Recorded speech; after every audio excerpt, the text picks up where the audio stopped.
আশা করি সকলেই ভালো আছো। আজকের ক্লাসে আমরা আলোচনা করব পরন্ত বস্তুর তিনটি সূত্র নিয়ে। এই ক্লাসটা যদি আমরা সঠিকভাবে বুঝতে চাই তাহলে পরন্ত বস্তুটাকে আমাদের খুব গোড়া থেকে বুঝতে হবে। সেই জন্য আমাদের পরন্ত বস্তুর সাথে সম্পর্কযুক্ত চারটা প্রশ্ন থাকে বা চারটা প্রশ্নের উত্তর করতে আমাদের যেগুলো সহায়ক হয় সেগুলো আমি এখানে লিখে রাখছি। চারটা জিনিস, এই জিনিসগুলি যদি আগে আমরা জানতে পারি তাহলে পরন্ত বস্তুটা আমাদের জন্য খুবই সহজ হয়ে যাবে জানাটা। তাহলে চলো কথা না বাড়িয়ে ক্লাসটা শুরু করে দিই। আমি এখানে কি দিছি? সর্বোচ্চ উচ্চতায় উঠতে সময়। সর্বোচ্চ উচ্চতায় উঠতে সময়। এখন এটা কিসের সময় চলো দেখাই। মনে করো এখানে একটা ভূমি আছে, এটা হচ্ছে কি আমাদের ভূমি, এটা হচ্ছে ভূমি, ঠিক আছে।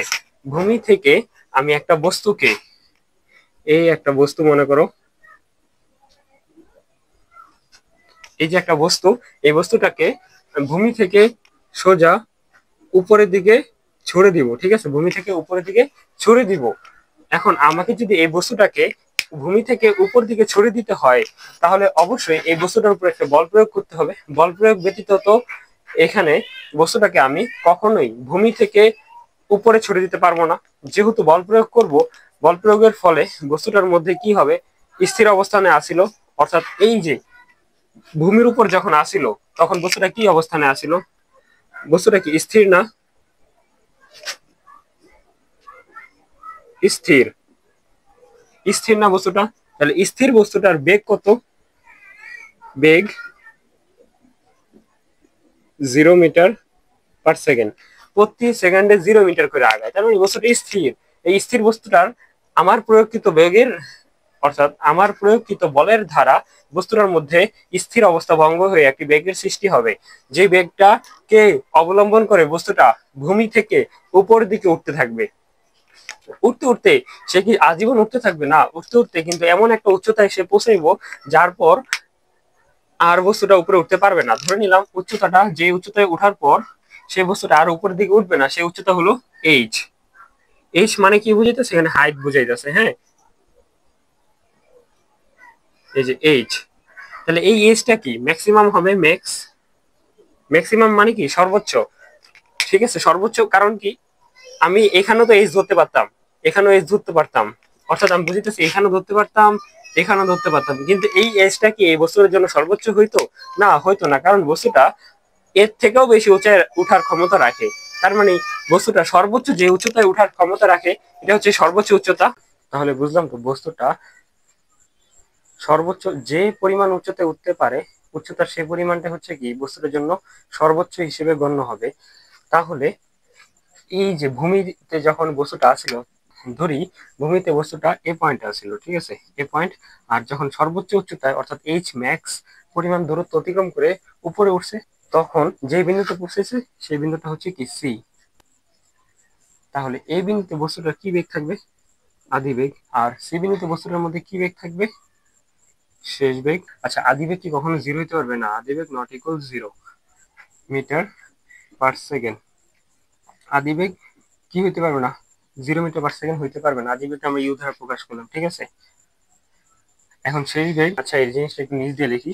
সি বিন্দুতে যে বেগটা, সে বেগটা কি শেষ বেগ। আর শেষ বেগকে আমরা বি দ্বারা লিখি, শেষ বেগ হবে কি 0 মিটার/সেকেন্ড। কিভাবে বুঝলাম এটা 0 মিটার/সেকেন্ড হবে? কারণ বস্তুটা তার সর্বোচ্চ উচ্চতায় উঠে গেছে, এরপর বস্তুটা আর উপরে উঠতে পারবে না, কারণ তার মধ্যে বেগ শূন্য হয়ে গেছে বিধায়। তাহলে এখানে বেগ 0 মিটার/সেকেন্ড ধরলাম। আর আদি বেগ কখনোই শূন্য হবে না, কারণ আমি তো অবশ্যই তাকে একটি বেগে ছুড়ে দিতে হবে। আমি যে শূন্য বেগে তাকে ছুড়ে দিই তাহলে তো বস্তুটার কোনো স্মরণই হবে না বা অবস্থানে কোনো পরিবর্তন হবে না, তার মানে বস্তুটা স্থির থাকবে। তাহলে বস্তুটা গতিশীল বানাইতে হলে অবশ্যই আমাকে একটি বেগে ছড়ে দিতে হবে, যে বেগটা কোনো জিরো হইতে পারবে না। তাহলে বস্তুটা এ থেকে সি বিন্দুতে আমার প্রয়োগকৃত বেগের কারণে উপর দিকে এইচ ম্যাক্স পরিমাণ দূরত্ব অতিক্রম করলো, ঠিক আছে, অতিক্রম করলো। এখন এই এইচ ম্যাক্স পরিমাণ দূরত্ব অতিক্রম করা অর্থাৎ সর্বোচ্চ উচ্চতায় উঠতে বস্তুটার একটা সময় নিয়েছে অবশ্যই। তাহলে সেই সময়টা কত এটা আমাদের বের করতে হবে। চলো কিভাবে বের করতে পারি তা দেখি। এখন আমরা জানি, আমরা কি জানি? আমরা জানি যে ভি সমান সমান ইউ প্লাস জি টি, ঠিক আছে, ইউ প্লাস জিটি।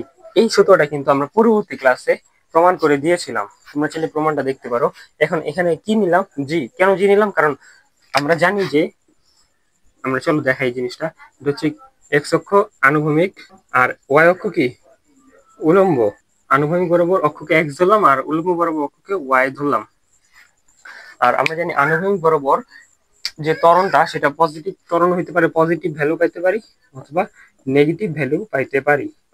ঠিক আছে, ঠিক আছে। তো পজিটিভ ভ্যালুকে কি বলবো আমরা? ত্বরণ বলবো। আর নেগেটিভ ভ্যালুকে আমরা বলবো মন্দন। আর আমরা যে উলম্ব বরাবর যদি কোনো বস্তুকে, মনে করি যে একটা বস্তু, এই বস্তুটাকে আমরা উপর দিকে ছড়ে দেই, কোনো বস্তুকে যদি উপর দিকে ছড়ে দিই, তাহলে বস্তুটা কি হবে বলো তো? কি হবে? মহাকর্ষ বল আর অভিকর্ষ বল কিন্তু পুরোটাই আলাদা কথা। মহাকর্ষ বল হলো সেই বল, যে বল দিয়ে সৃষ্টি জগতে একটা বস্তু আরেকটা বস্তুকে আকর্ষণ করে। এখন এই দুইটা বস্তুর মধ্যে যদি একটা পৃথিবী এবং অন্যটা যদি মানুষ হয়, তখন যে বল আকর্ষণ করে উভয় দুজনেই দুজনকে, সেটা হচ্ছে অভিকর্ষ বল। তাহলে অভিকর্ষ, এখানে কি বস্তুটার মধ্যে অভিকর্ষ বল হবে? না, এখানে তো একটা বস্তুকে ছড়ে দিতেছি, তাহলে এখানে কি বল হবে? মহাকর্ষ বল হবে। এখানে মহাকর্ষ বলে দুটো বস্তুকে আকর্ষণ করবে, বা মহাকর্ষ বল হবে। এই মহাকর্ষ বল দ্বারা দুটো বস্তু একে অপরকে আকর্ষণ করবে। এখন দেখো তো, মহাকর্ষ বলটা বস্তুটাকে কোন দিকে নিতে চাইবে? নিচ দিকে নিতে চাইবে, কিন্তু বস্তুটা উঠতেছে কোন দিকে? উপর দিকে। তার মানে বস্তুটার মধ্যে এবার কিসের তৈরি হবে? বেগ কি বাড়বে নাকি বেগ হ্রাস হবে? সাধারণ চিন্তা করো, কমন সেন্সে, যে তুমি একদিকে যাইতে চাইতেছো, তোমাকে একজন টানতেছে, তার মানে তোমার বেগ কি হ্রাস পাবে নাকি বৃদ্ধি পাবে? হ্রাস পাবে। বেগ যদি সময়ের সাথে সাথে হ্রাস পেতে থাকে, সেটাকে আমরা বলি কি? মন্দন, মানে নেগেটিভ ভ্যালু পাবো। আর এটাকে আমরা বলি কি? মন্দন। আর কোনো বস্তুকে যদি উপর থেকে উলম্ব বরাবর ছেড়ে দেওয়া হয়, তাহলে সময়ের সাথে বস্তুটা বেগ বাড়বে না, কারণ মহাকর্ষ বলের কারণে বস্তুটার মধ্যে কি হবে? বেগের বৃদ্ধি হবে প্রতি সময়, অর্থাৎ বস্তুটা ত্বরণে পড়বে। আর এই ক্ষেত্রে বস্তুটা মন্দনে পড়তেছে। ত্বরণ মানে কি? প্রতি সেকেন্ডে 9.8 মিটার পার সেকেন্ড করে বেগ বৃদ্ধি পায়, যেটাকে আমরা পৃথিবীকে স্থির বিবেচনা করে পরিমাপ করি। যদি পৃথিবীকে ঘূর্ণন বিবেচনা করে পরিমাপ করতাম, তাহলে কিন্তু জি এর মান আলাদা আসতো। ঠিক আছে, আমরা স্থির বিবেচনা করে জি এর মানটা ব্যবহার করি। জি সমান 9.8 মিটার পার সেকেন্ড স্কোয়ার। এটা কমন সেন্স পাবো যে তুমি কোন দিকে যাচ্ছ এবং তোমাকে সেই দিকেই টানা হচ্ছে, তার মানে তোমার বেগটা কি হবে? বৃদ্ধি পাবে। তো তাহলে যে বেগ যদি বৃদ্ধি পায়, তাহলে আমরা ত্বরণের মান কি পাবো? পজিটিভ ভ্যালু পাবো, যেটাকে আমরা বলি কি? ত্বরণ। তাহলে এবার দেখো তো, এই ক্ষেত্রে বস্তুটাকে আমরা উলম্ব বরাবরই তো ছড়ে দিতেছি উপর দিকে। উপর দিকে যদি কোনো বস্তুকে উলম্ব বরাবর ছড়ে দিই, তাহলে বস্তুটা কি? মন্দন হয়। মন্দন হয় মানে কি? এখানে নেগেটিভ ত্বরণ। মন্দনের অপর নাম কি? নেগেটিভ ত্বরণ। তাহলে আমরা জি এর মানটা এখানে নেগেটিভ বসাবো। আচ্ছা, নেগেটিভ বসানোর আগে এই ভি কি? শেষ বেগ। বস্তুটার শেষ বেগ কত হবে? 0 হবে, বা 0 সমান সমান আদি বেগ কত? আদি বেগ কখনোই 0 হতে পারবে না, তার মানে আদি বেগ ইউ লিখলাম প্লাস। এবার জি এর মানটা কি নিব? নেগেটিভ নিতে হবে, মাইনাস জি টি। বা এবার যদি আমি টি হিসাব করি, মানে এবার দেখো, ইউ প্লাস মাইনাসে মাইনাস জি টি সমান সমান 0, বা মাইনাস জি টি সমান সমান মাইনাস ইউ, মাইনাস মাইনাস বাদ দিয়ে দিলাম ওই পক্ষ থেকে, বা টি সমান সমান ইউ বাই জি। টি সমান সমান কি পেলাম? ইউ বাই জি। এটি হচ্ছে কি? একটা বস্তুকে যদি আমরা উলম্ব বরাবর একটি বল প্রয়োগ করে ছুড়ে দেই, তাহলে বস্তুটা সর্বোচ্চ উচ্চতায় উঠতে কতটুকু সময় নেবে, সেই সময় বের করার সূত্র। সেই সূত্রটা লিখে ফেলি এখানে, টি সমান সমান ইউ বাই জি। এখন এই সূত্রগুলি কেন দেখাইতেছি? কারণ সূত্রগুলি দেখানোর পিছনে একটাই কারণ হলো, এমসিকিউতে এরকম প্রশ্ন আসে। এখন এমসিকিউ 25 মিনিটের মধ্যে 25টা করতে হয়, মানে প্রতিটা এমসিকিউর জন্য 1 মিনিট করে সময় বরাদ্দ থাকে। যে সময়ের মধ্যে তাড়াতাড়ি এমসিকিউটা করার জন্য শুধুমাত্র এই শর্টকাট সূত্রটা জানলেই হবে। আর যদি এই সূত্রটা না জানো, তাহলে পুরো হিসাবটা করার মাধ্যমে উত্তরটা বের করতে হবে, যে সর্বোচ্চ উচ্চতা উঠতে কত সময় লাগে, যেটা 1 মিনিটের মধ্যে নাও করতে পারো। তার মানে প্রতিটা সময়ের জন্য বা প্রতিটা এমসিকিউর জন্য বরাদ্দ 1 মিনিট। যেই 1 মিনিটে তুমি প্রপার উত্তরটা দিতে পারলা না, এখন 1 মিনিটের আগেই উত্তরটা দেওয়ার জন্য এই সূত্রগুলি ব্যবহার করবা, শর্ট সূত্র, যেগুলোর ব্যবহারের মাধ্যমে তুমি একটা এমসিকিউ উত্তর খুবই সময়ের সাপেক্ষে খুবই শীঘ্রই দিয়ে দিতে পারবা। ঠিক আছে, তাহলে আমরা কি করলাম? সর্বোচ্চ উচ্চতায় উঠতে যে সময় সেটা বের করলাম। এবার বিচরণকাল এবং শূন্যে ভাসমান সময় ব্যাখ্যা করবো। এই বিচরণকাল জিনিসটা দুই ভাবে ব্যাখ্যা করা যায়। একটা হলো কি, এখান থেকে ব্যাখ্যা করা যায়, অথবা আরেকটা ক্ষেত্রে দেখে আরেকটা কি, মনে করো এবার একটা ভূমির উপর একটা বস্তু বল আছে। এই বলটাকে তুমি উপর দিকে ছুড়ে দিলা। ঠিক আছে, উপর দিকে ছুড়ে দিলা। ছুড়ে দেওয়ার পর দেখা গেল কি এই উচ্চতায় ওঠার পর এই বস্তুটা উপর দিকে আর উঠতেছে না, বস্তুটার এবার হইতেছে কি নিচ দিকে নামা শুরু হইলো। ঠিক আছে, বস্তুটা এবার নিচ দিয়ে নামা শুরু হইলো, অর্থাৎ বস্তুটা এখান থেকে তো নামবে নিচে না। কি হলো, তুমি একবার বস্তুটাকে নিচ থেকে উপর দিকে ছুড়ে দিলা, নিচ থেকে যখন উপর দিকে ছুড়ে দিলা তখন নিচে এ পয়েন্ট ছিল, এ পয়েন্ট থেকে বস্তুটা উঠলো কি বি পয়েন্টে। ঠিক আছে, এ পয়েন্ট থেকে বি পয়েন্টে উঠলো, এবং এই এ থেকে বি এর যে দূরত্ব সেটাকে আমরা ধরে নিলাম কি এইচ। ঠিক আছে, এইচ এর এইচটা কি ম্যাক্স হবে, ম্যাক্সিমাম, কারণ নিক্ষিপ্ত বস্তুটা সর্বোচ্চ উচ্চতায় ওঠার পরই তো নিচ দিকে পড়তে শুরু করে। যদি সর্বোচ্চ উচ্চতায় না উঠে এই জায়গায় উঠতো তাহলে কি নিচে নামা শুরু করতো না, আর একটু উপরে উঠতো। তার মানে সর্বোচ্চ উচ্চতা হলো সেই উচ্চতা যেখানে নিক্ষিপ্ত বস্তু পরন্ত বস্তুতে রূপান্তরিত হইতে থাকবে। তাহলে এই এইচ ম্যাক্স পরিমাণ দূরত্ব অতিক্রম করার পর আমাদের এই বলটা পরন্ত বস্তুর বৈশিষ্ট্য হারিয়ে নিক্ষিপ্ত বস্তুর বৈশিষ্ট্য হারিয়ে পরন্ত বস্তুর বৈশিষ্ট্য অর্জন করতেছে। এই পয়েন্টে আমি এই বস্তুটার বেগ দিলাম কি আদিবেগ, আদিবেগ আদিবেগ দিলাম কি ইউ। ইউ কিন্তু নট ইকুয়াল জিরো, জিরো হইতে পারবে না, জিরো হইলে বস্তুটা তো উপরে উঠবে না। ঠিক আছে, তাহলে বি বিন্দুতে যায় কি হবে, বস্তুটার বেগ শেষ বেগ, আর শেষ বেগকে ভি দ্বারা প্রকাশ করি, শেষ বেগ হবে কি 0 মিটার, 0 মিটার/সেকেন্ড হবে। ঠিক আছে, শেষ বেগ 0 মিটার/সেকেন্ড, 0 মিটার/সেকেন্ড না হলে বস্তুটা নিচে নামতো না, একটু উপরে উঠতো। তাহলে এই বি বিন্দু পুরো লাইনটা থেকে বি বিন্দু বুঝাইতেছি, এই যে পুরো লাইনটাকে বি বিন্দু বুঝাইতেছি, তাহলে এই বিন্দুতেও বেগ কি 0 মিটার/সেকেন্ড। কিন্তু এই এই রাস্তাটার মধ্যে বস্তুটার একটা আলাদা নামে আমরা ডাকবো, যে নামটা হলো কি পরন্ত বস্তু। দেখো এবার কিন্তু বস্তুটার উপর থেকে পড়তেছে, নিচ থেকে উপরে উঠতেছে না। নিচ থেকে উপরে যে উঠতেছিল এ থেকে বিতে, তখন আমরা এটাকে বলতেছিলাম কি নিক্ষিপ্ত বস্তু। এবার এফ থেকে যখন জি বিন্দুতে আসতেছে বস্তুটা, তখন এফ থেকে জি বিন্দুর যে পথটা, সেই পথটা পরন্ত বস্তুর বৈশিষ্ট্য নিয়ে পড়তেছে। অর্থাৎ পরন্ত বস্তুর বৈশিষ্ট্য কি, যদি মুক্তভাবে পড়ে তাহলে প্রত্যেক সেকেন্ডে তার বেগ বাড়বে।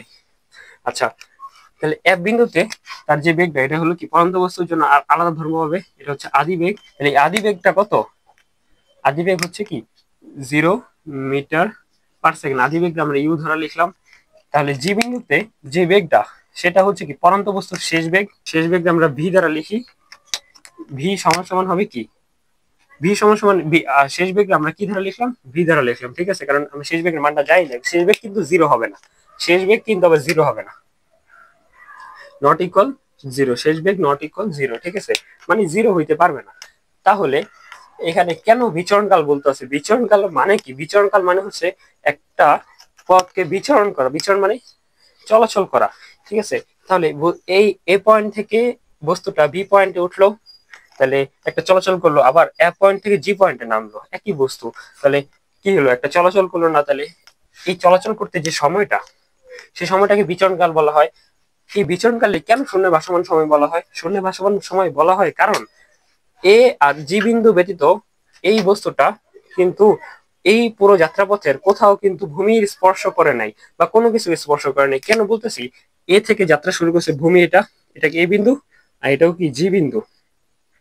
ভূমি থেকে বস্তুটা যাত্রা করছিল, উপর দিকে উঠলো, উপর দিকে ওঠার পর এই উচ্চতায় ওঠার পর বস্তুটা এখান থেকে আবার কি হলো, নামতে শুরু করলো।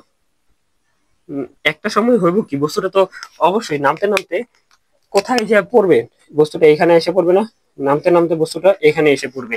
আচ্ছা, এখানে আসার পর কি হবে, মাটিতে যেহেতু এসে গেছে বস্তুটি স্থির হয়ে যাবে।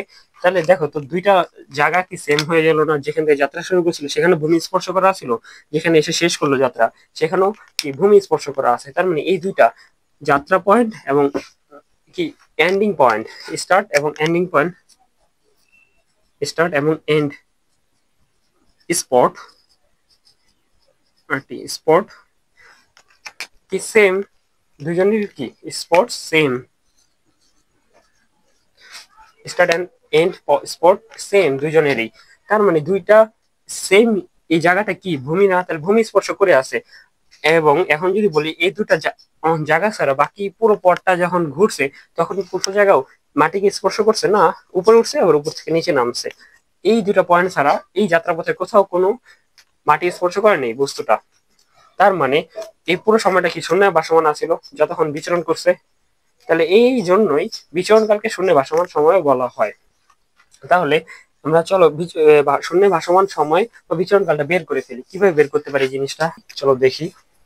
আমরা এই কেসের জন্য বের করতেছি। এই পয়েন্ট থেকে বস্তুটা প্রথমে কি ছিল, বি পয়েন্টে উঠলো। তাহলে আমরা প্রথমে এ থেকে বি তে উঠতে যে সময় সেটা বের করব। এ থেকে বি তে উঠতে সময়, এটাকে আমরা t1 সময় ধরে নিতেছি। t1 সময় সমান হবে কি ইউ বাই জি। এখন তুমি বলতে পারো এই জিনিসটা না করে আমি কেউ বলে দিল, হ্যাঁ বলতে পারো না? হ্যাঁ, এখন হলো এ থেকে বস্তুটা কোথায় উঠছে, বি পয়েন্ট উঠলো। অর্থাৎ স্থির অবস্থান থেকে বস্তুটা আমার প্রয়োগকৃত বলের কারণে একটি বেগ অর্জন করছে। সেই বেগে বস্তুটা উপর দিকে উঠতেছে, অর্থাৎ ভূমি থেকে উপর দিকে উঠতেছে। আচ্ছা, উঠতে উঠতে দেখা যাচ্ছে কি তার শেষ বেগ 0 হয়ে গেছে। তার মানে কি সে সর্বোচ্চ উচ্চতায় উঠে গেছে। আমার প্রয়োগকৃত বলের ধারা যে বেগ অর্জন করছে সেই বেগে বস্তুটা সর্বোচ্চ উচ্চতায় উঠে গেছে, অর্থাৎ এইচ ম্যাক্সে উঠে গেছে। এবং আমরা জানি সর্বোচ্চ উচ্চতায় উঠতে সময় লাগে T equal to u by জি। এই যেটা লিখলাম। তাহলে এবার সর্বোচ্চ উচ্চতায় উঠে গেছে এবং তার বেগ 0 হয়ে গেছে। এখন কি হবে, বস্তুটা নিক্ষিপ্ত বস্তুর বৈশিষ্ট্য হারিয়ে পরন্ত বস্তুর বৈশিষ্ট্য অর্জন করবে, অর্থাৎ আদিবেগ হয়ে যাবে কি 0। তাহলে আদিবেগ 0 নিয়ে এফ থেকে সে জি বিন্দুতে পড়তে থাকবে, অর্থাৎ পরন্ত বস্তুর মতো আচরণ করবে। তাহলে এফ থেকে জি তে আসতে সময়, এই সময়টাকে আমরা এফ থেকে জিতে আসতে সময় এটাকে আমরা টি2 ধরে নিতেছি। টি2 সমান এখন বের করব। এখন আমরা জানি, আমরা কি জানি, আমরা জানি v equal to u plus g t. ঠিক আছে, ইউ প্লাস জিটি। এখানে জি ব্যবহার করছি কারণ এক্ষেত্রে বস্তুটা উপর থেকে নিচে নামতেছিল। উপর থেকে যদি নিচে নামে, উলম্ব বরাবর উপর থেকে নিচে নামে পজিটিভ ত্বরণ হয় সেই জন্য, এবং জি এর মানটা প্লাস হয়েছে, পজিটিভ ত্বরণ হয়। উপর থেকে নিচে নামলে পজিটিভ ত্বরণ হয়। এবং উপর থেকে বা নিচ থেকে উপরে ওঠা, এই ক্ষেত্রে বস্তুদ্বয়ের উপর মধ্যাকর্ষণ জনিত ত্বরণ কাজ করে, সেই জন্য এটাকে জি ধারা লিখতে হয়, এ ধারা নয়। তাহলে এবার আমার এখান থেকে টিটা বের করার উদ্দেশ্য। তাহলে এই ক্ষেত্রে আমার এফ থেকে জি বিন্দুতে নামার ক্ষেত্রে শেষ বেগ শেষ বেগ যায় না, কিন্তু আদিবেগ কত 0 এটা জানি। তাহলে এখানে ভি রাখলাম, আদিবেগ জানি 0। তাহলে 0 থাকলে এই পাশে কি থাকে দেখো তো, এটি থাকে না? এটি তো থাকে, মানে 0 তো মানে দরকার নেই, যোগ করলে এটি পাওয়া যায়। তাহলে এবার আমার উদ্দেশ্য কি, আমার টি বের করা। তাহলে টি সমান সমান হবে কি বি বাই জি। টি সমান সমান হবে কি বি বাই জি। ঠিক আছে, তাহলে এই ক্ষেত্রে টি টুর মান কত, বি বাই জি। এই যে টি টুর মানটা বের করে ফেললাম। এবার আমাদের কি বের করতেছি, বিচরণ কাল। দেখো তো কি হইতেছে, এ এবং জি বিন্দুতেই কি আছে, বস্তুটা ভূমির সাথে স্পর্শযুক্ত আছে। এ এবং জি বিন্দু ব্যতীত বাকি পুরো সময়টার মধ্যে সে শূন্যে ভাসমান আছে। তার মানে শূন্যে ভাসমান সময় অথবা বিচরণকাল আমি এ থেকে বিতে এবং বি থেকে উঠে এফ থেকে জিতে আসতে যে সময়টা, অর্থাৎ এ থেকে বিতে গিয়ে এফ থেকে আবার জিতে পুনরায় ফিরে আসছে যে সময়টা, সেটাকে পুরোটা বিচরণকাল বলতে পারি। কারণ বিচরণকালই হচ্ছে শূন্য ভাসমান সময়, এবং এই সময়টাতে বস্তুটা কি শূন্য ভাসমান ছিল। তার মানে এই পুরো এ থেকে বিতে এবং এফ থেকে জিতে আসতে যে সময়, সেই দুটা সময়টা কি বিচরণকাল। তাহলে এ থেকে বিতে যেতে যে সময় এবং এফ থেকে জিতে আসতে যে সময়, সেই দুটা সময়কে যদি যোগ করে দিই তাহলে তো আমি শূন্য ভাসমান সময় বা বিচরণকালটা পেয়ে যাচ্ছি। তাহলে এই কাজটাই করবো। তাহলে শূন্য ভাসমান সময় বা বিচরণকালকে আমরা টি ধারা লিখি, টি সমান সমান, তাহলে এখানে হবে কি টি1 প্লাস টি2, টি1 প্লাস টি2, টি1 প্লাস টি2। তাহলে এবার যদি আমরা যোগ করি, টি1 এর মান কত, ইউ বাই জি প্লাস টি2 এর মান কত, ভি বাই জি। তাহলে এই যে এবার তোমাদের মধ্যে সবাই একটা জিনিস ভুল করে থাকো, যে দুটো একই জিনিসের লসাগু কিন্তু একটা জিনিস হয়, নট জি স্কোয়ার হবে। তাহলে একটা জি হবে, তাহলে জি ধারা জি রে ভাগ করলে কত, এক ধারা যদি উপরে ইউ কে গুণ দিই ইউ কে ইউ প্লাস জি ধারা জি রে ভাগ দিলে কত, এক ধারা যদি বি রে গুণ দিই তাহলে ভি। তাহলে এই দেখো এটা আমি পেয়ে গেলাম টি সমান সমান ইউ প্লাস বি বাই জি। এখন এই জিনিসটাকে তুমি চাইলে একটু মডিফাই করে লিখতে পারো, এই জিনিসটাকে চাইলে একটু মডিফাই করে লেখা যায়। যেমন আমি এবার তোমাকে বলি, একটা বস্তু এখানে এখানে আঁকি, হ্যাঁ, এখান থেকে একটি বস্তু উপরের দিকে উঠতেছে, আর একটা বস্তু এখান থেকে নিচে নামতেছে। এবার কিভাবে বুঝলাম উপরে উঠতেছে? অ্যারো চিহ্ন দেখে বুঝলাম, ঠিক আছে, অ্যারো চিহ্ন দেখে বুঝলাম। তাহলে এবার এখানে আমি আর এটাকে কয়েকটা ভাগে ভাগ করি,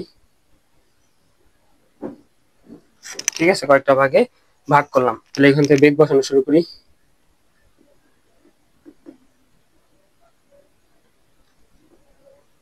0, 1 metre per second, 2 metre per second, 3 metre per second, ঠিক আছে। এখানে দেখো তো কি লিখলাম, এই তীর চিহ্নটা দ্বারা কি বুঝাইতেছে? তীর চিহ্ন দ্বারা বুঝাইতেছে এটা কি একটা নিক্ষিপ্ত বস্তুর চিত্র। নিক্ষিপ্ত বস্তুর চিত্র হইতে হইলে নিক্ষিপ্ত বস্তু এটা কি হইতে হবে? এটা কি আদিবেগ? এটা কি নিক্ষিপ্ত বস্তুর আদিবেগ? হ্যাঁ, এটা আদিবেগ। আদিবেগ কখনো কি হইতে পারবে না? জিরো হইতে পারবে না। নিক্ষিপ্ত বস্তুর ক্ষেত্রে আদিবেগ নট ইকুয়াল জিরো, জিরো হইতে পারবে না। জিরো হলে তো বস্তুটা স্থির, উপরে উঠবে না। তাহলে এটা এই জন্য আদিবেগটা কি হবে না? জিরো হবে না। তাহলে আদিবেগ এখানে আমরা ইউ দ্বারা প্রকাশ করলাম। আচ্ছা, আদিবেগ 3 মিটার পার সেকেন্ড বেগে ছুড়ে দিলাম, উপর দিকে বস্তুটা উঠতেছে জি, ঠিক আছে। মধ্যাকর্ষণ জনিত ত্বরণ এখানে জি কাজ করতেছে, উপর দিকে উঠতেছে। দেখো তো উপর দিকে উল্লম্ব ভাবে যদি কোনো বস্তুকে ছড়িয়ে দেই, তাহলে তার ত্বরণটা হয় কি? নেগেটিভ ত্বরণ বা মন্দন। মন্দন হলে মানে কি? জি এর মান 9.8 মিটার পার সেকেন্ড স্কোয়ার। তো তাহলে মন্দন যদি ঘটে তাহলে বস্তুটা প্রতি সেকেন্ডে 9.8 মিটার পার সেকেন্ড করে বেগ হারাবে। এটার মানে হচ্ছে মন্দন, ঠিক আছে। অভিকর্ষ ত্বরণের বিপরীতে যাইতেছে, ঠিক আছে না, অভিকর্ষ ত্বরণের বিপরীতে যেতেছে, সেই জন্য এক্ষেত্রে মন্দন হবে। কারণ দেখো, উলম্ব বরাবর কোনো বস্তুকে যদি উপর দিকে ছড়ে দিই তাহলে তার কি হয়? মন্দন হয় বা নেগেটিভ ত্বরণ হয়। নেগেটিভ ত্বরণ মানে কি? প্রতি সেকেন্ডে জি এর মান যত, অর্থাৎ 9.8 মিটার পার সেকেন্ড করে তার বেগ হ্রাস পেতে থাকবে। তাহলে দেখো তো এখানে কি একই জিনিস হয়েছে? না। তাহলে আমরা এখানে জি এর মানটাকে, আমি যে এখানে উদাহরণটা দিতেছি সেই জন্য এখানে জি এর মান হবে কি? 1 ms ইনভার্স 2, ঠিক আছে, 1 মিটার পার সেকেন্ড স্কোয়ার। মানে আমি যে এখানে উদাহরণটা দিলাম, এই উদাহরণে ত্বরণের বা অভিকর্ষ ত্বরণের মান এটা এখানে দেখা যাচ্ছে না, না?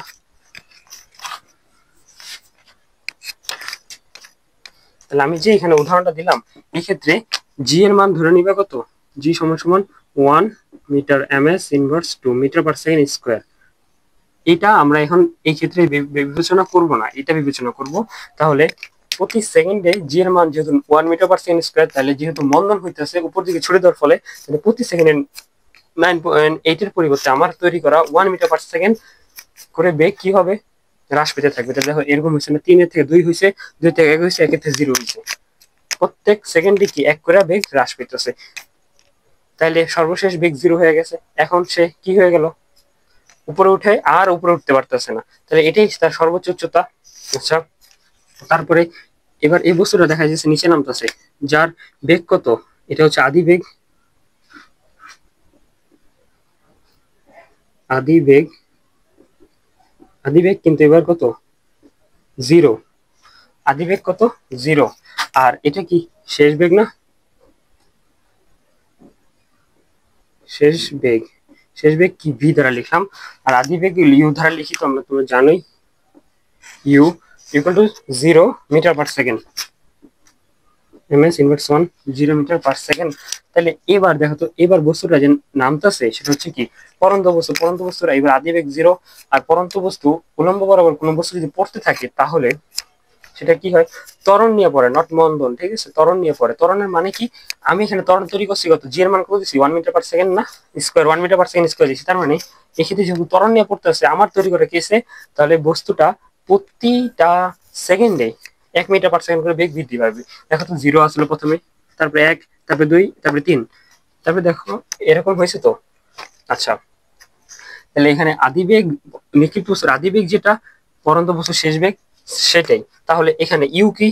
এখানে ইউ কি?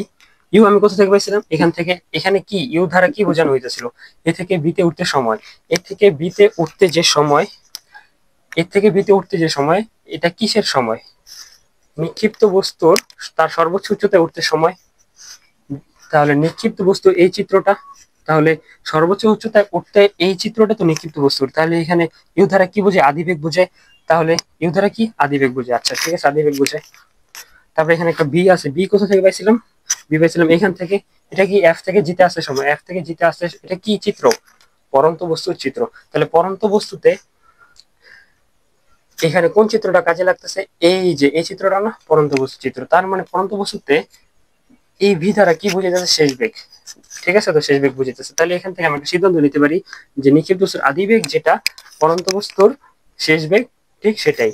তাহলে এখানে জিনিসটা কি, ভি সমান সমান ইউ, ভি সমান সমান ইউ, ঠিক আছে, ভি সমান সমান ইউ। তাহলে এখানে ভি এর পরিবর্তে আমরা ইউ লিখতে পারি না, দেখো ভি এর মান কত, ইউ, ভি এর মান ইউ, অথবা ইউর পরিবর্তে তুমি বি লিখতে পারো। তাহলে এইখান থেকে যদি আমি এটাকে মডিফাই করি একটু, তাহলে এটা এটা এরকম দাঁড়াবে, টি সমান সমান ইউ প্লাস ইউ বাই জি, অথবা ভি প্লাস ভি বাই জি। ঠিক আছে, কারণ এখানে তুমি ইউর পরিবর্তে ভি বসাইতে পারো, বা ভি এর পরিবর্তে ইউ বসাইতে পারো। আমি ভি এর পরিবর্তে ইউ বসাইলাম, তাহলে আমি এবার যেটা পেলাম সেটাই হচ্ছে কি আমার বিচরণ কাল। ঠিক আছে, বিচরণ কাল, সেটা হচ্ছে কি আমাদের বিচরণ কাল। তাহলে দেখো বিচরণ কালটা এখানে লিখে রাখলাম, two u by g, two u by g. বিচরণ কালটা শূন্য, বিচরণ কাল অথবা শূন্য ভাসমান সময়, এটা কি হবে, টু ইউ বাই জি।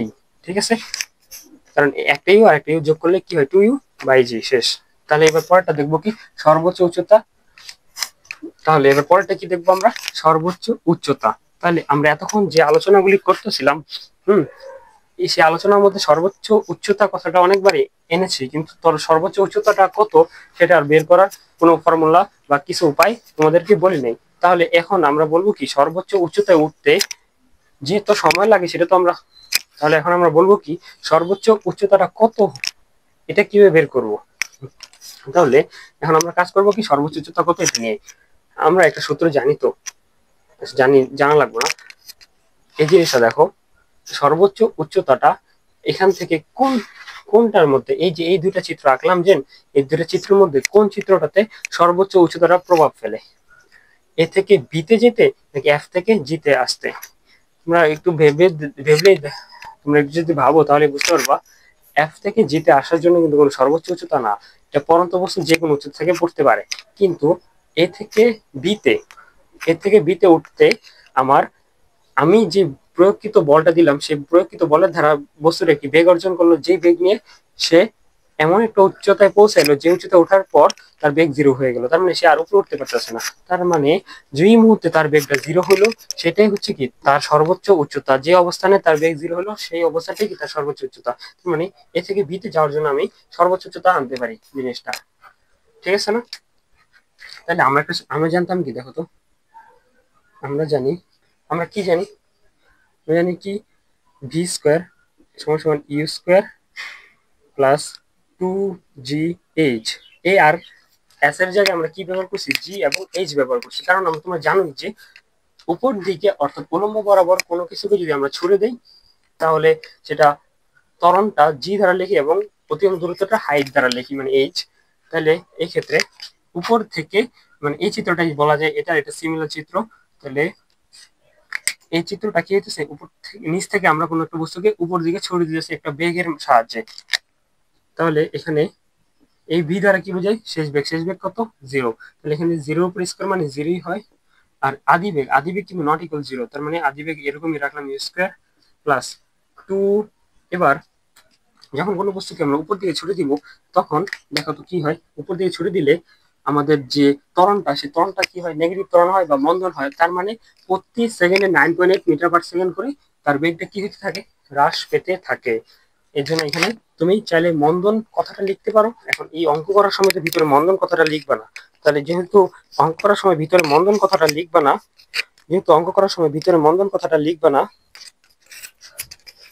তাই তখন আমাদের কি করতে হবে, তাই তখন আমাদের এখানে একটা মাইনাস ব্যবহার করতে হবে। ঠিক আছে, তখন আমাদের একটা মাইনাস ব্যবহার করতে হবে। টু মাইনাস জি এইচ, ঠিক আছে, ইউ স্কোয়ার প্লাস 2gh।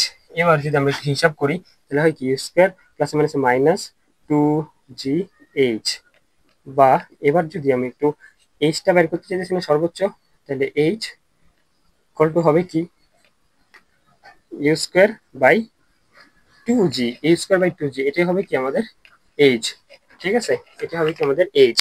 এইচটা কি পেলাম তাহলে আমি ইউ স্কোয়ার বাই 2g পেলাম, ঠিক আছে, ইউ স্কোয়ার বাই 2g। আচ্ছা, তাহলে আমি এইচটা কি পেলাম ইউ স্কোয়ার বাই 2g।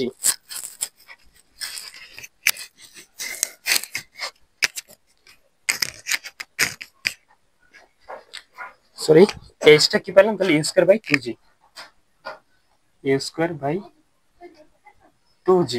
তাহলে এটা তো বুঝে ফেললাম। এবার পরের যে প্রশ্নটা সেটা হচ্ছে উঠতে এবং নামতে কি একই সময় লাগবে নাকি লাগবে না। এবার এই প্রশ্নটা কিন্তু অনেকে অনেকভাবে জেনে থাকে, আবার অনেকে এই জিনিসটা নিয়ে অনেক রকম মতবাদ পোষণ করে থাকে। আজকে আমরা এই সঠিক জিনিসটা জানার চেষ্টা করব যে আসলে উঠতে এবং নামতে কি একই সময় লাগে কিনা।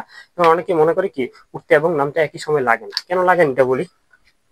কিভাবে মনে করে, মনে করো একটা বস্তুকে উপর দিকে ছুড়ে দিলাম, একটা বস্তুকে উপর দিকে ছুড়ে দিলাম, তাহলে বস্তুটা অবশ্যই মন্দন হবে, কারণ উপর দিকে ছুটে দিতেছি। মন্দন হওয়া মানে কি প্রতি সেকেন্ডে 9.8 মিটার পার সেকেন্ড করে বেগ কমতে থাকবে, ঠিক আছে।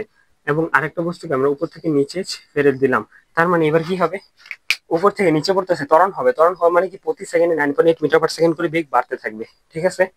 তাহলে একই পরিমাণ পথ যদি তোমাকে বলা হয় ঢাকা থেকে রাজশাহী যাও, এখন তোমাকে এই কাজটা করার সাথে সাথে আরেকজনকে নিযুক্ত দিল যে সেও ঢাকা থেকে রাজশাহী যাবে।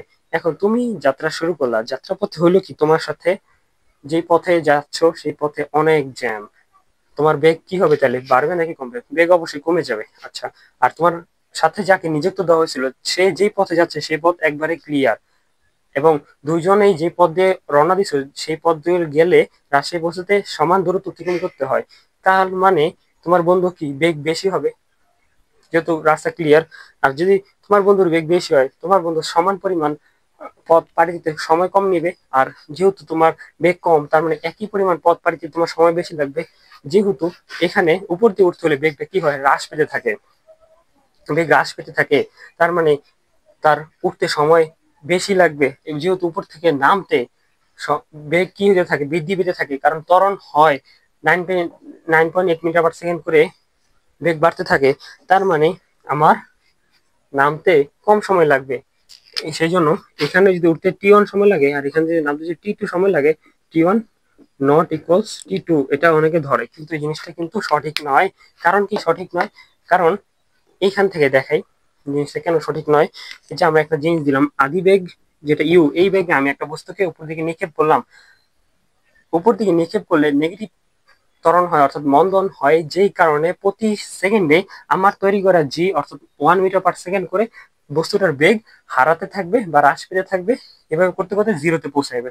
দেখো তো 3-এর থেকে 2 হয়েছে, 2-এর থেকে 1 হয়েছে, 1-এর থেকে 0 হয়েছে, প্রত্যেক সেকেন্ডে 1 মিটার করে 1 মিটার পার সেকেন্ড করে বেগ হ্রাস পেতেছে।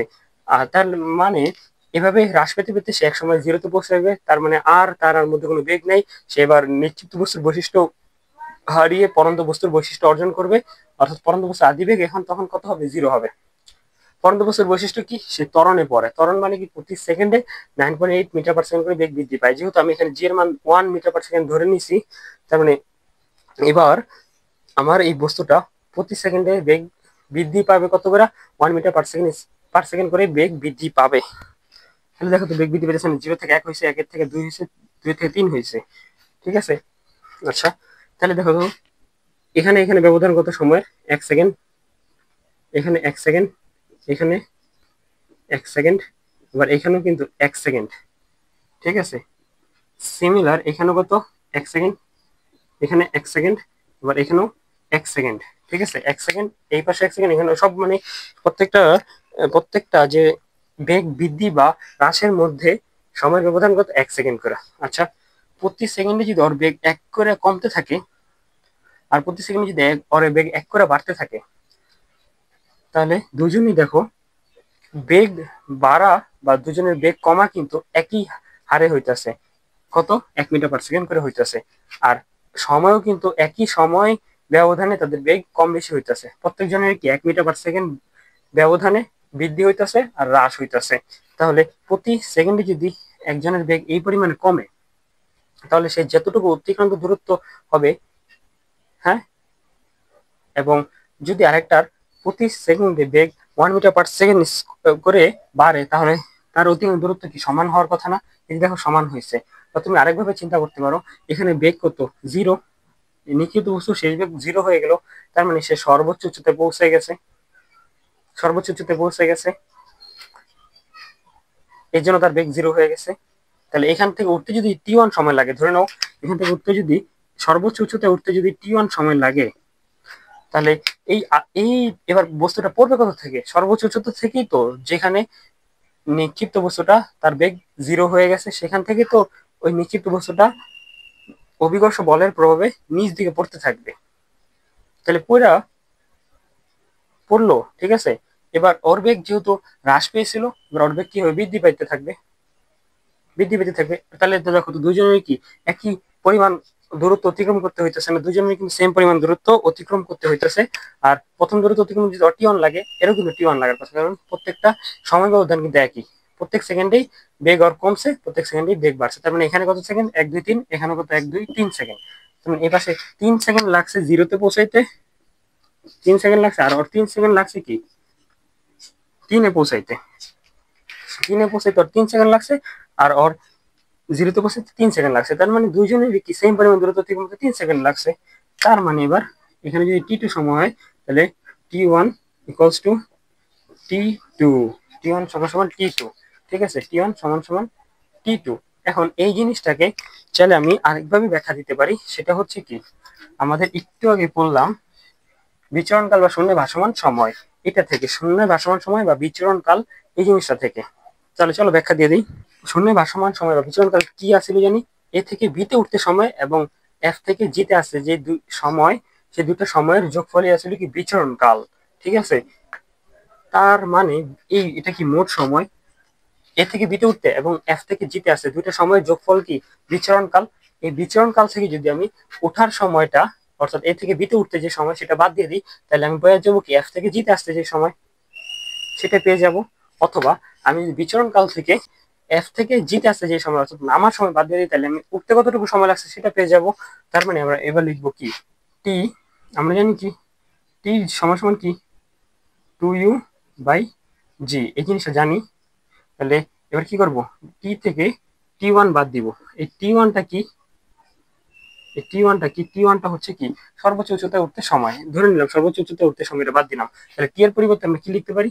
এই যে বড় ক্যাপিটাল টি এর পরিবর্তে 2u/g মাইনাস টি1টা কি সর্বোচ্চ উচ্চতায় উঠতে সময়, u/g। এই যে সর্বোচ্চ এর থেকে বিতে উঠতে কি সর্বোচ্চ উচ্চতা হয়, তাহলে সর্বোচ্চ উচ্চতায় উঠতে সময় কি কত, u/g। তাহলে যদি লসাগু করি, জি হবে দুটো একই জিনিস, লসাগু একটা জিনিস হয়, জি দ্বারা জিরো ভাগ দিলে 1, এক ধারা উপরে 2u কে গুণ দিলে 2u, মাইনাস জি দ্বারা 0 ভাগ দিলে 1, এক ধারা উপরে ইউ কে গুণ দিলে ইউ। তাহলে এই পাশে দেখো কি পাই, ইউ থেকে ইউ বাদ দিলে 2u/g।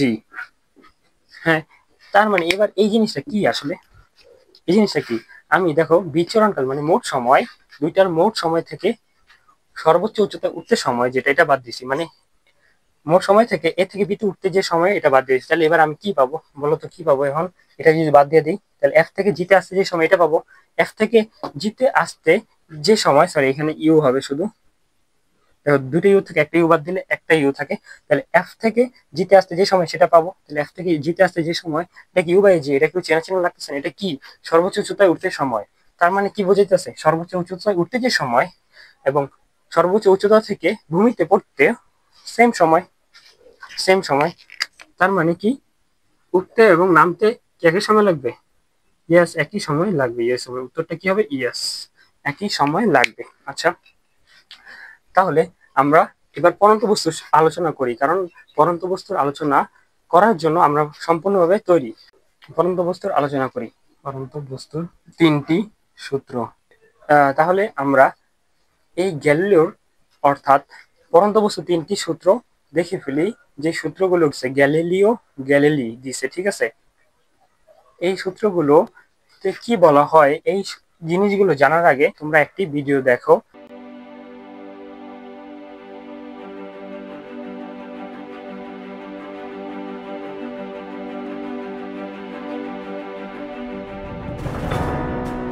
আশা করি ভিডিওটা দেখছো এবং ভিডিওটা দেখে রীতিমতো অবাক হয়ে গেছো যে এই ভিডিওটাতে একটি অদ্ভুত কাহিনী হইতেছে। একটি ভারী বস্তু এবং একটি হালকা বস্তু, দুইটা ভিন্ন বরের বস্তু একই সাথে ভূমি স্পর্শ করতেছে, যেটা বাস্তব জীবনে কখনো হয় না।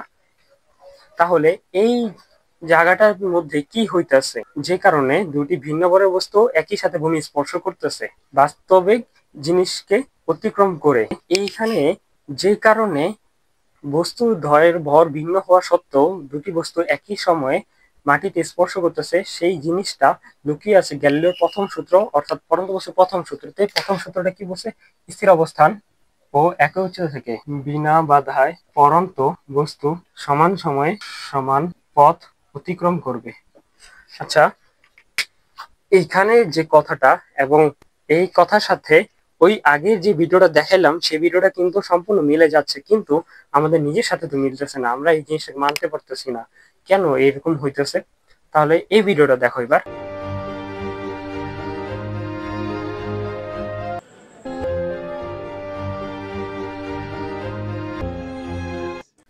দেখলা, এই ভিডিওটার মধ্যে কিন্তু দুইটি ভিন্ন বরের বস্তু ভিন্ন ভিন্ন সময়ে মাটিকে স্পর্শ করছে এবং যেটা আমাদের বাস্তবিক দেখার সাথে খুবই মিলে যাচ্ছে বা মিলনসই।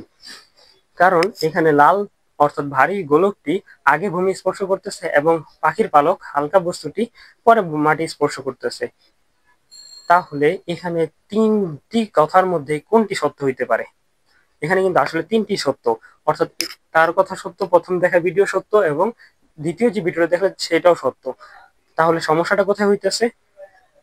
প্রথমে কেন দুইটা ভিন্ন ভরে দুটি বস্তু একই সাথে ভূমি স্পর্শ করলো এবং কেন দ্বিতীয়বারে তা হলো না? কারণ প্রথমবারে দুটি ভিন্ন ভরের বস্তু মাটি স্পর্শ করছে একই সময়ে, কারণ সেখানে বায়ুশূন্য অবস্থা তৈরি করা হয়েছিল কৃত্রিমভাবে। বায়ুশূন্য কেন বলা হইতেছে? কারণ গ্যালিলিও এই জিনিসটাকে পর্যবেক্ষণ করে তার সূত্রের মধ্যে একটি কথা উল্লেখ করছে যে বিনা বাধায়। এই কথাটির জন্যই প্রথমবারে যে দেখা ভিডিওতে দুটি ভিন্ন বরের বস্তু একই সময় ভূমি স্পর্শ করতেছে, ঠিক আছে। কিন্তু দ্বিতীয়বারে এই বিনা বাধাই কথাটাকে তারা গ্রাহ্য করেনি, উপেক্ষা করে কাজটা করছে বলেই দুটি ভিন্ন বরের বস্তু একই সময় কিন্তু ভূমি স্পর্শ করেনি। চলো বুঝাই বিষয়টা। বিনা বাধায় বলতে এখানে বাতাসের বাধাকে বোঝানো হইতেছে। একটি কক্ষর বা যে কোনো জায়গার মধ্যে কি বাতাস উপস্থিত, এটা তুমি সহজভাবে বুঝতে পারো বাতাস উপস্থিত নাকি উপস্থিত না। ফ্রিজ থেকে যদি ঠান্ডা পানি বা বরফ, একটি পাত্রের মধ্যে বরফ নিয়ে যদি কোনো জায়গায় রেখে দাও, তাহলে দেখবো কি পাত্রের সাইডে পানি জমে গেছে। এখন ছোটকালে আমাদের মনে হইতো কি পাত্রটা অবশ্যই কোনো না কোনো জায়গায় দিয়ে লিক আছে, যেখান দিয়ে পানি কি হচ্ছে বের হয়ে যাচ্ছে। কিন্তু জিনিসটা যদি সাধারণভাবে চিন্তা করে দেখো, পুরো পাত্রের মধ্যে তো লিক থাকা সম্ভব না, পুরো পাত্রটাই ভিজে যাচ্ছে। তার মানে এই পাত্র থেকে পানি বের হচ্ছে না, পাত্রতে এসে পানি জমা হইতেছে, কেউ পানি দিতেছে না, তাহলে কোথা থেকে জমা হইতেছে? এখন এই জিনিসটা যদি জানতে হয় তাহলে তুমি রসায়ন পড়লেই চলবে, ঠিক আছে। যে রসায়নের মধ্যে আছে যে পানিকে বা বাষ্পকে যদি ঠান্ডা করি, ঠিক আছে, সেটা কি হয়? পানিতে পরিণত হয়। বাষ্পকে ঠান্ডা করলে পানিতে পরিণত হয়। তাহলে এখানে বায়ুকে, পাত্রের মধ্যে রাখা বরফগুলো বায়ুকে ঠান্ডা করতেছে, আশেপাশে থাকা বায়ুকে বা এই পাত্রের সংস্পর্শে থাকা বায়ুগুলোকে ঠান্ডা করতেছে এবং বায়ু ঠান্ডা হয়ে কি হইতেছে? পানিতে রূপান্তরিত হয়ে যাচ্ছে এবং পানিগুলো পাত্রের গায়ে লেগে যাচ্ছে, ঠিক আছে না, পাত্রের গায়ে লেগে যাচ্ছে। তার মানে কি, যদি রুমের মধ্যে বায়ু না থাকতো তাহলে কিন্তু বাতাস ঠান্ডা হইতো না আর পানিতে রূপান্তরিত হইতো না। যেহেতু বায়ু আছে তাই বাতাস ঠান্ডা হয়ে তরলে পরিণত হইতেছে। সেই জন্য আমরা যদি একটি রুমের মধ্যে এই পরীক্ষাটা করে একটি ভারী ভরের বস্তু এবং একটি হালকা ভরের বস্তু উপর থেকে ফেলে দিই, তাহলে দেখা যাবে কি ভারী বস্তুটা আগে পড়তেছে, হালকাটা পরে পড়তেছে, কারণ সেখানে আমার রুমের মধ্যে বাতাসের একটা বাধা আছে। কিন্তু প্রথম দেখা ভিডিওটার মধ্যে তারা কৃত্রিম উপায়ে বাতাসকে ঘর থেকে ভ্যাকিউম মেশিনের সাহায্যে বের করে দেওয়া হয়েছিল বা বের করে দিছে। সেই জন্য সেখানে দুটি ভিন্ন ভরের বস্তু ভর ভিন্ন হওয়া সত্ত্বেও একই সময় মাটিকে স্পর্শ করছে। এটি হচ্ছিল কি গ্যালিলিওর বা পরন্ত বস্তুর প্রথম সূত্র। তাহলে পরন্ত বস্তুর দ্বিতীয় সূত্রটা কি? চলো লিখে ফেলি আমরা। স্থির অবস্থান ও একই উচ্চতা থেকে বিনা বাধায় পরন্ত বস্তু, এখানে বস্তু দ্বয় লিখে নাও, ঠিক আছে। এখানে বস্তু দ্বয় লিখে নাও, কারণ এই পরীক্ষাটাও কি তুমি কি একটি বস্তুর সাথে করবা না, এখানে কিন্তু দুটি বস্তুই লাগবে পরীক্ষাটা ভালো মতো পর্যবেক্ষণ করার জন্য। একটি বস্তু হলে তো আর কখন পড়লো সেটা নিয়ে কোনো চিন্তা আসবে না, দুটি বস্তু হলে তো কম্পেয়ার করতে পারবো কোনটা আগে বা কোনটা পরে পড়ছে, সেজন্য বস্তু দ্বয় নিয়েই বা। আর এখানে বিনা বাধায় পরন্ত বস্তু নির্দিষ্ট সময়ে প্রাপ্ত বেগ ওই সময়ের সমানুপাতিক, অর্থাৎ ভি সমানুপাতিক কি টি। ঠিক আছে, এই যে এটা হলো ম্যাথমেটিক্যাল প্রকাশ দ্বিতীয় সূত্রের। এখন সমানুপাতিক জিনিসটা নিয়ে অনেকের একটা ভুল ধারণা আছে, অনেকে মনে করে সমানুপাতিক মানে কি সমান, কিন্তু আমি যেটা বলি সমানুপাতিক কখনোই কি সমান নয়।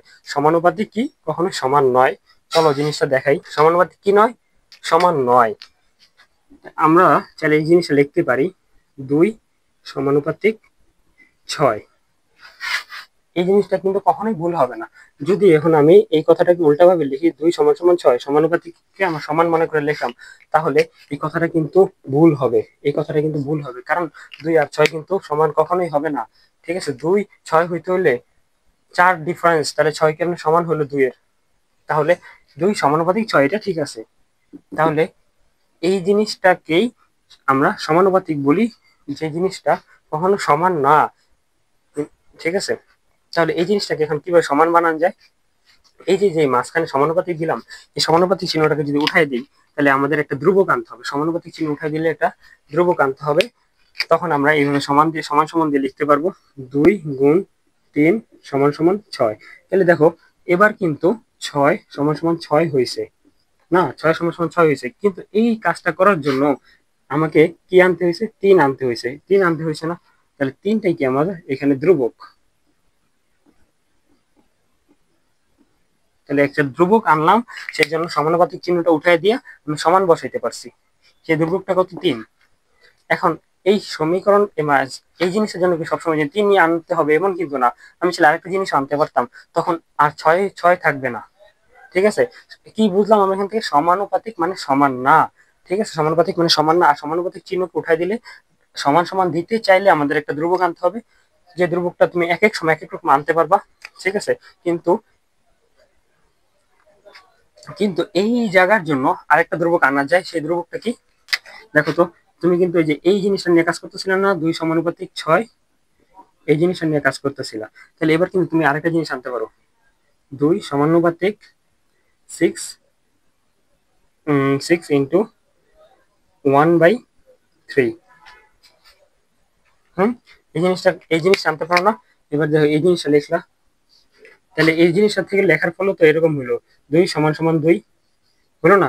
তাহলে এই জিনিসটাকে সমান বানানোর জন্য আমি কি আনলাম, 1/3 আনলাম। 1/3 দ্বারা 6 এ গুণ দিলাম তো, তার মানে এই যে 1/3 হলো কি এবার এখানে ধ্রুবক।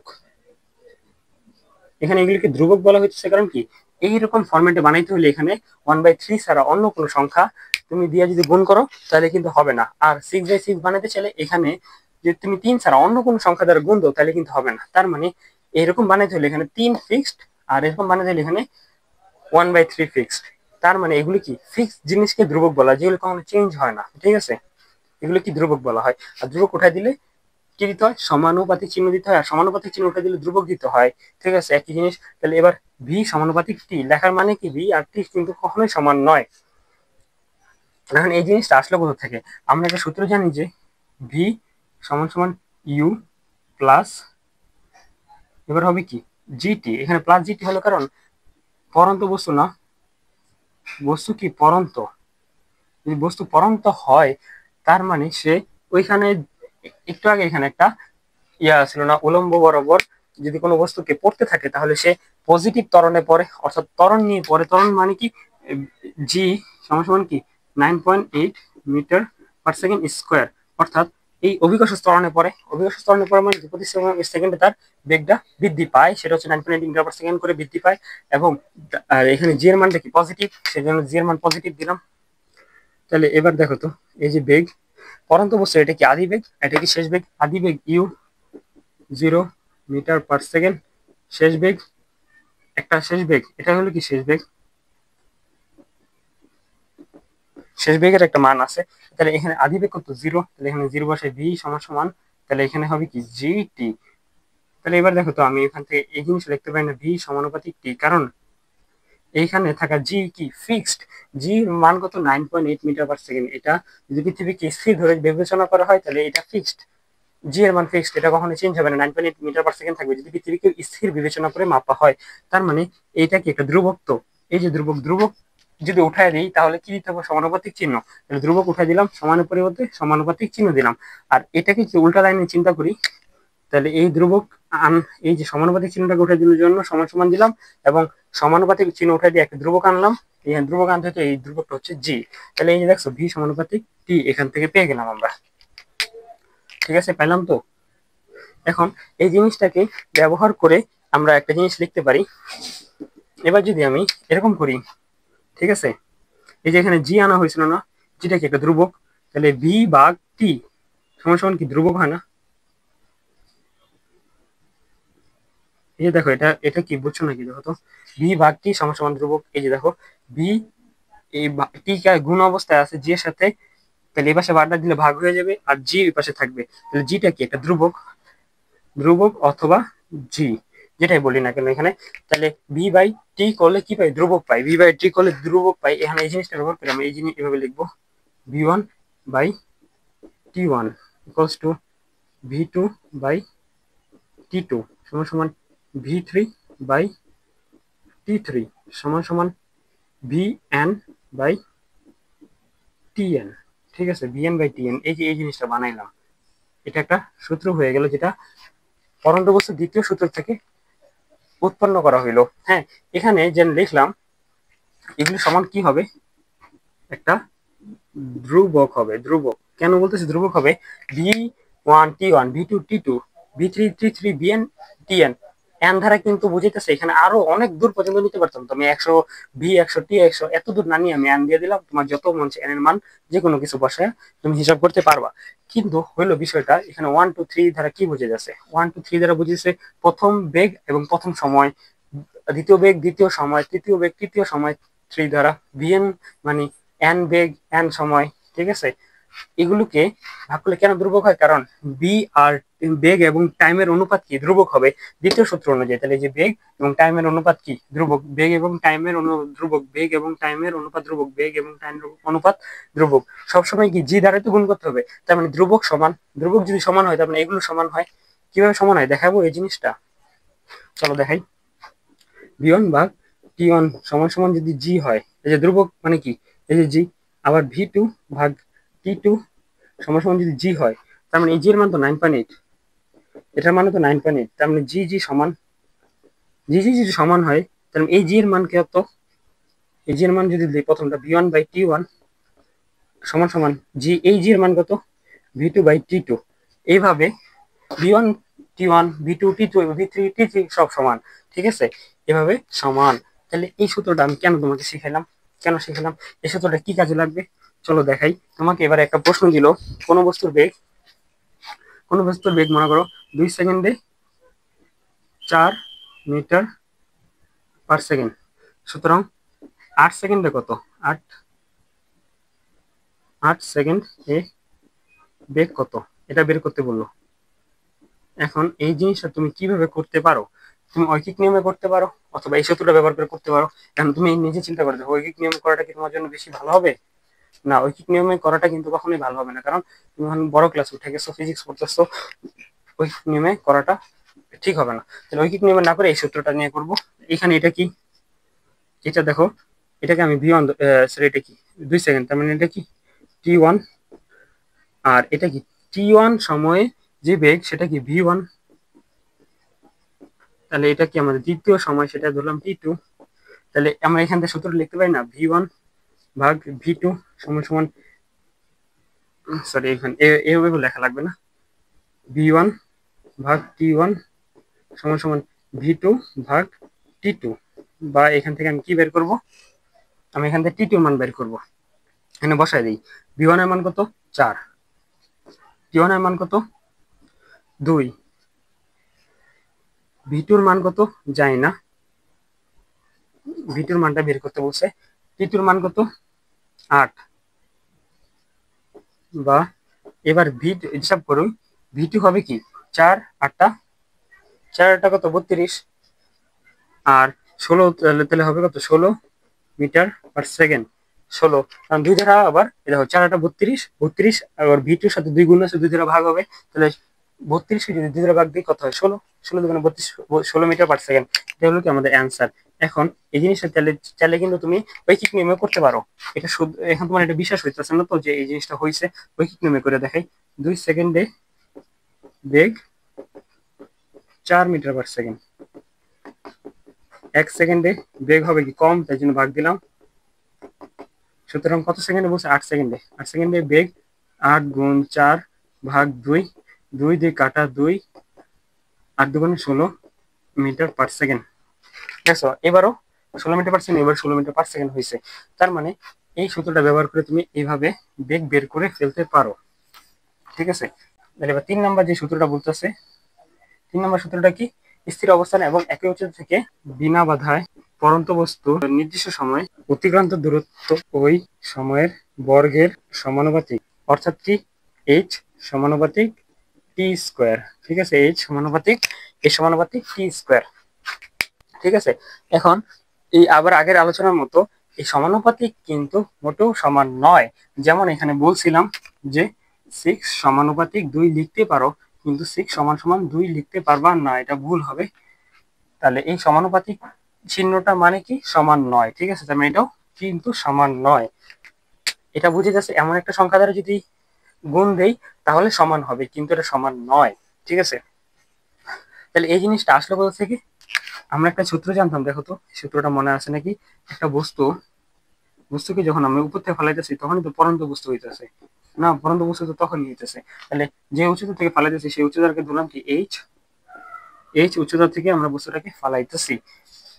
ঠিক আছে, এইচ উচ্চতা থেকে ফালাইতেছি। তাহলে এখানে পড়ন্ত বস্তুর আদি বেগ কত, 0 মিটার পার সেকেন্ড, আর শেষ বেগ কত, ভি কত, শেষ বেগ। তাহলে এবার দেখো তো আমরা কি জানি, এইচ সমান সমান ইউটি প্লাস হাফ জি টি স্কোয়ার। জি এর মানে এখানে পজিটিভ ধরুন কেন, আমরা একটু আগে এখানে চিত্রটা আঁকানো আছিল, যে চিত্রটা বলা হয়েছিল কি উলম্ব বরাবর যদি উপর থেকে কোনো কিছু পড়ে তাহলে সে ত্বরণে পড়ে। ত্বরণ মানে কি পজিটিভ মান, অর্থাৎ তার বেগটা কত সময়ের সাথে বাড়তে থাকবে, জি এর মানটা হবে কি তখন পজিটিভ। এখানে পজিটিভ নিলাম, বা এইচ সমান সমান ইউ আদিবেগ 0, 0 সাথে টি গুণ দিলে 0 হয়ে যায়। তাহলে এখানে হাফ থাকে জি এবং টি স্কোয়ার। তাহলে এই জিনিসটা একটু দেখো তো ফলো করে, মানে হাফ মানে কি 0.5 না, সারা জীবনের জন্য হাফ মানে 0.5, অন্য কিছু হবে না, 3 4 5 6 এগুলো কখনো হবে না, হাফ মানে 0.5। আর জি এর মান কত, জি এর মান এখানে লিখে দেওয়া ছিল, জি সমান সমান 9.8 মিটার পার সেকেন্ড স্কোয়ার। এই জি এর মান যদি পৃথিবীকে স্থির বিবেচনা করে মাপা হয় তাহলে সর্বদা এটাই থাকবে। ঠিক আছে, পৃথিবীকে স্থির বিবেচনা করে মাপা হয় তখন এটাই থাকবে। তাহলে হাফ আর জি এই ক্ষেত্রে কি ধ্রুবক না, কারণ ধ্রুবকই তো এমন একটা জিনিস যা কখনো কি হয় না, চেঞ্জ হয় না। একটা সমীকরণের জন্য একটা ধ্রুবক ফিক্সড, তাহলে ধ্রুবকের মান চেঞ্জ হয় না। তাহলে ধ্রুবককে উঠাই দিয়ে আমি এভাবে লিখতে পারি না, এই সমানুপাতিক টি স্কোয়ার, কারণ এই সমানুপাতিক চিহ্নটা উঠাই দিয়ে সমান লিখছিলাম এবং সমানুপাতিকের পরিবর্তে একটা ধ্রুবক দ্বারা কি করছিলাম, গুণ দিয়েছিলাম, সেই ধ্রুবকটা হচ্ছে কি হাফ জি। এই যেহেতু এবার ধ্রুবকটা উঠাই দিলাম তাহলে সমানুপাতিক চিহ্নটা এসে গেল, তাহলে আমি কি পেলাম এবার, এইচ বাই টি স্কোয়ার। তাহলে এই যে এখান থেকে এলো এইচ বাই টি স্কোয়ার। এখন এই জিনিসটা থেকে এখান থেকে ব্যবহার করে আমি একটা জিনিস বানাইতে পারি, দেখো তো এইচ এইচ সমান সমান কে টি স্কোয়ার। এখানে ধ্রুবকটাকে বা ধ্রুবককে এখানে কে এর মান কত, দেখো তো কে সমান সমান কিন্তু হাফ, এখানে কিন্তু কে এর মান কত, হাফ জি। এই হাফ জিটাকে বারবার না লিখে আমি এখানে কে দ্বারা লিখতেছি। ঠিক আছে, আর এইখানে এটা কি একটা ধ্রুবক, এটা একটি ধ্রুবক। তাহলে এখানে এইচ যদি লিখি এইচ ভাগ টি স্কোয়ার, তাহলে এটা কি পাবো, কে। আর এই কেটা কি একটা, ধ্রুবক, এই কেটা কি একটা ধ্রুবক। ঠিক আছে, এইচ বাই টি স্কোয়ার করলে কি পাবো, কে পাবো। ঠিক আছে, তো তাহলে এই জিনিসটাকে ব্যবহার করে একটা সূত্র বানাই ফেলি, চলো। সেই সূত্রটা কেমন হইতে পারে, সূত্রটা হবে কি H one by t1 square সমান সমান h2 ভাগ t2 স্কোয়ার সমান সমান h3 ভাগ t3 স্কোয়ার hn ভাগ tn স্কোয়ার। এই যে একটা সূত্র আবারও বানায় ফেললাম। এটা সমান সমান কি ধ্রুবক। এখানে 1 2 3 ধারা কি আর n ধারা কি বুঝতেছে, মানে নাম্বার বুঝতেছে, কত নাম্বার উচ্চতা এবং কত নাম্বার বেগটা, এটা 1 2 3 দ্বারা বুঝতেছে। এক্ষেত্রে 1 নাম্বার উচ্চতা এবং 1 নাম্বার টাইম, 2 নাম্বার উচ্চতা 2 নাম্বার টাইম, 3 নাম্বার উচ্চতা 3 নাম্বার টাইম, n নাম্বার উচ্চতা n নাম্বার টাইম। ঠিক আছে, এখন এই সূত্রটা ধারা এখন কিরকম অঙ্ক আসতে পারে, মনে করো এরকম একটা অঙ্ক দিল, তুমি একটা বস্তুকে এখান থেকে ফালাইতেছো। ঠিক আছে, একটা বস্তুকে এখান থেকে ভূমিতে ফালাইতেছো। ফালানোর সময় খেয়াল রাখলা যে এই বস্তুটা এ পয়েন্ট থেকে বি পয়েন্টে আসতে টাইম লাগে t1। এই t1 এর মান ধরে নিলা কত, 4 সেকেন্ড। ঠিক আছে, 4 সেকেন্ড ধরে নিলা এবং এবং এ থেকে বিতে আসতে তার অতিক্রম করতে হয় যে পথ, সেই পথটা হলো কি h1। এখানে হলো কি h1 পথ পাড়ি দিতে হয়, h1 পথ পাড়ি দিয়ে তাকে নিচে আসতে হয়। h1 এর মান ধরে নিলে কত, 8 মিটার। ঠিক আছে, এর সাথেই তুমি আরেকটা বস্তুকে মনে করো একটু উপর থেকে ফালাইতেছো, ভূমিতে একটাই হবে, একই উপর থেকে ফালাইতেছো এবং ফালানোর সময় তুমি এটাকে হিসাব করলে তুমি কতটুকু উচ্চতা থেকে ফালাইতেছো, মনে করো এখান থেকে ফালাইতেছো, এটার মানটা দিলাম কি h2 উচ্চতা থেকে ফালাইতেছো।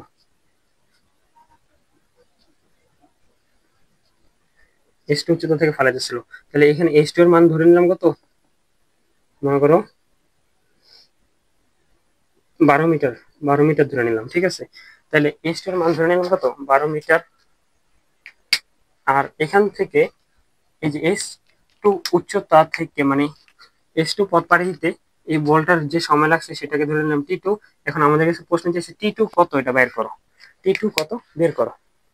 এরকম ছিল আমাদের দেওয়া আছে কি একটা বস্তু এ থেকে বিতে আসতে তার সময় লাগে 4 সেকেন্ড এবং এ থেকে বিতে আসার জন্য তাকে 8 মিটার পথ পাড়ি দিতে হয়, এবং আরেকটা বস্তু দেওয়া আছে যে বস্তুটা এফ থেকে জিতে আসে এবং এফ থেকে জিতে আসে তার h2 পরিমাণ অর্থাৎ 12 মিটার পথ পাড়ি দিতে হয়, এবং তাহলে বলছে এফ থেকে জিতে আসে তার কতটুকু সময় লাগে, এটা বের করো। তাহলে আমরা এখান থেকে সূত্র ব্যবহার করে বের করতে পারি না, যে সূত্রটা এখান থেকে এই সূত্রটা ব্যবহার করি, h1 by t1 square equals to h2 ভাগ t2 স্কোয়ার। এখান থেকে যদি আমরা হিসাব করি h1 এর মান কত, এখানে দেওয়া আছে 8 ভাগ t1 এর মান কত 4, t1 এর উপরে কিন্তু স্কোয়ার আছে, তার মানে 4 এর উপর কি হবে, স্কোয়ার হবে, সমান সমান h2 এর মান কত 12, t2 যায় না, t2 এর উপরে কিন্তু স্কোয়ার আছে। তাহলে এবার যদি পাশাপাশি একটু হিসাব করতে থাকি আমরা, তাহলে কি পাই দেখো তো, 4 এর উপর স্কোয়ার মানে কত 16, তার মানে এখানে কত হয় 16 হয়, এখানে কত 16। যদি এখানে 16 হয় তাহলে 8 একে 8, 8 দুগুণে 16, তার মানে এই পাশে থাকে কি হাফ, আর এই পাশে থাকে কি 12 t2 স্কোয়ার। এবার যদি আমরা একটু আবার হিসাব করি তাহলে দেখো আর গুণ করতে পারি, তাহলে t2 স্কোয়ার থেকে t2 স্কোয়ার সমান সমান কি 12 দুগুণে 24, 12 দুগুণে 24। ঠিক আছে, বা এবার যদি আমরা t2 এর মানটা বের করতে চাই, স্কোয়ারটাকে ওই পাশে পাঠিয়ে দিলে কি হবে, রুট ওভার হবে। ঠিক আছে, রুট ওভার 24 স্কোয়ারটাকে ওই পাশে পাঠিয়ে দিলে আমাদের কি হয়ে গেল, বর্গমূল হয়ে গেল, এবং কত পেলাম আমি তাহলে রুট ওভার 24। তাহলে এখানে t2 এর মানটা কত হলো, রুট ওভার 24। দেখছো, এবার খুবই সহজে আমরা একটা বস্তুকে উপর থেকে ফেলে দিতে যে সময় এবং কতটুকু উচ্চতা থেকে ফেলাইতেছে সেই সময়, এবং আরেকটা বস্তু কতটুকু উচ্চতা থেকে ফেলাইছে সেই সময়টা বের করার পর খুব সহজেই এই বস্তুটা কতটুকু সময়ে উপর থেকে নিচে আসবে সেটা বের করতে পারি। এখন এখান থেকে কতটুকু কি প্রশ্ন আসতে পারে, এখান থেকে কিরকম প্রশ্ন আসতে পারে, প্রশ্ন আসতে পারে কোন বস্তুটা আগে পড়বে ভূমিতে, কোন বস্তুটা আগে পড়বে। তাহলে আমরা T1 দেওয়া আছে, T2 বের করবো। T2 বের করার পর যদি দেখি কি T2 মানটা কত আসে জানি, √24 করলে কত আসে, √24 কত 4.89। এটার পরিবর্তে কি লিখতে পারি 4.89 সেকেন্ড। তাহলে এটার লাগে 4.89, এটা লাগে 4 সেকেন্ড। তার মানে কে আগে পড়বে, যার সময় কম লাগে তার সময় কম লাগে, তার মানে এ আগে পড়বে। এখন আরেকটা প্রশ্ন আসতে পারে, এফ থেকে জিতে এই বস্তুটা কত সময় পর পড়বে, এ থেকে বিতে যে বস্তুটা পড়ে তার তুলনায় কত সময় পর এফ থেকে জি বিন্দুতে বস্তুটা পড়বে, কত সময় পর। এটা কি হবে, অ্যান্সারটা কি হবে, অ্যান্সারটা হবে কি 0.89 সেকেন্ড পর। কারণ 0.89 সেকেন্ড বেশি লাগে এই বস্তুটার থেকে এই বস্তুটার নিচে পড়তে। তার মানে এই বস্তুটা যখন পড়ে যাবে তার 0.89 সেকেন্ড পর এই বস্তুটা ভূমি স্পর্শ করবে। ঠিক আছে, আশা করি বুঝতে পারতেছো। এই যে আলোচনাটা বা এই ক্লাসটা করার জন্য আমার পুরো 3 দিন পুরো ভিডিও বানাইতে হয়েছে, এই ক্লাসটা করার জন্য পুরো 3 দিন ভিডিও বানাইতে হয়েছে। কারণ কি, প্রথম দিন মনে করো এই ধরনের অনেক বৃষ্টি চলতেছে, বৃষ্টির কারণে প্রচন্ড আওয়াজের কারণে সাউন্ড খুবই খুবই নয়েজময় একটা পরিস্থিতি তৈরি হয়ে যায়, যেখানে ভিডিও বানানোটা আসলে উপযোগী না। ভিডিও বানানো শেষ মনে করো 30 মিনিট, তারপরে কি শুরু হয়, বৃষ্টি শুরু হয়ে যায়, যার জন্য ভিডিওটা আর কমপ্লিট করা হয় না। আবার সাউন্ড কোয়ালিটিটা ভালো আসে না। আবার অনেক সময় হয় কি, ভিডিও বানানোর শেষের দিকে তারপরে দেখি কি মাইক্রোফোন অন নাই, ঠিক আছে, মাইক্রোফোন কি অফ হয়ে রয়েছে, পরে ভিডিও চালু করে দেখি কোনো সাউন্ডই নাই, ঠিক আছে, কোনো সাউন্ডই নাই।